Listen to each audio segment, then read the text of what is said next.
So we're now going to start to add a bit of color to the page and create our containers, and then we'll also go ahead and create the background for the top element, so this orange colored background basically for the header and the feature at the top. So we'll be using Photoshop to pick out this orange color, but basically what we're going to do is creating containers, just generic containers that will hold these elements. And the reason we do this once again is because we want the container to stretch 100% of the width here, and obviously we then want to create our row within it with the columns, as we've already seen. So let's go ahead and take a look at how we would do this now. So the first thing we want to do is mark this up. So let's go ahead and create a div, and we'll go ahead and add a class just now. So the class of this is going to be container. Okay, so down here what we're going to do is go ahead and create a container style. So container. Now all I'm going to do here is give this a padding of 40 pixels to the top and bottom, and 20 pixels to the left and right. And the reason we do the left and right pixels is because when we change to a responsive view, this is going to basically have some kind of padding on the left and right hand side. Otherwise the text or whatever else will just sort of push against the edge of the screen. So this container now, if we just go ahead and type in anything here, there we are. So we've now got the padding at the top and the left. So what you can now do is go ahead and start to add the hooks in, so like the background hooks and things like that. So let's just go ahead and add a comment here. So we'll say containers. And down here, let's go ahead and add a backgrounds comment, and we'll go ahead and start to add backgrounds. So these are just going to be single classes, which are going to be background and then a color. So in this case, it's going to be background orange. So we can go ahead and pick the color out from within Photoshop. So all we need to do is choose the color picker, pick that, open here, and you can see that we've got a hex value there, which is exactly what we need. So we can go ahead and say background color, give a hash, and then just say F8 BC3B.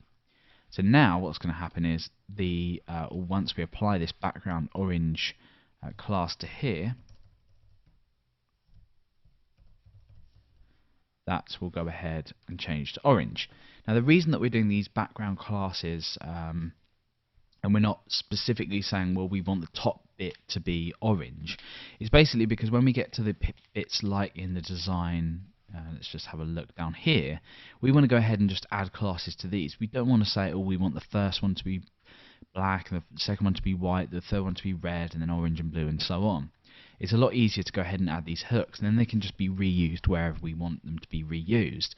And the reason that's helpful is that it means less code, and also it means that if, for example, you wanted to change this orange background color to something, slightly darker or slightly lighter, and you still wanted it to be orange, bear in mind that we've named the class orange, you can go ahead and do this easily, and it will reflect everywhere on your website, so you don't have to go ahead and update different styles on different pages. So that's the container. What we also need to do though is we need to create another class for another container, and that's a spacey container, and we're going to use that for things like this here or this here. So we'll basically see where this is more appropriate in a moment, but I'm going to say container spacey. Now notice we're not having something like container.spacey.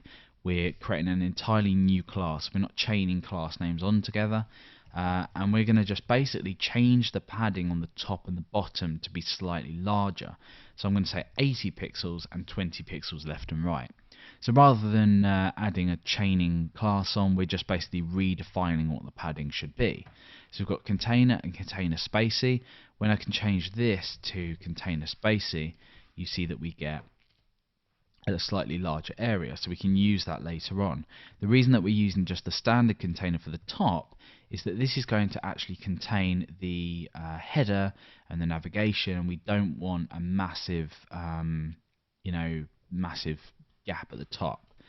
So that's it for containers and backgrounds. What we're going to be doing along the series is adding a lot more background colors to this. We're done with the containers now, but the background list will grow, particularly when we get to the part where we're picking the colors for this section here. We'll have to go in and pick each of these colors and create a class for each of these elements.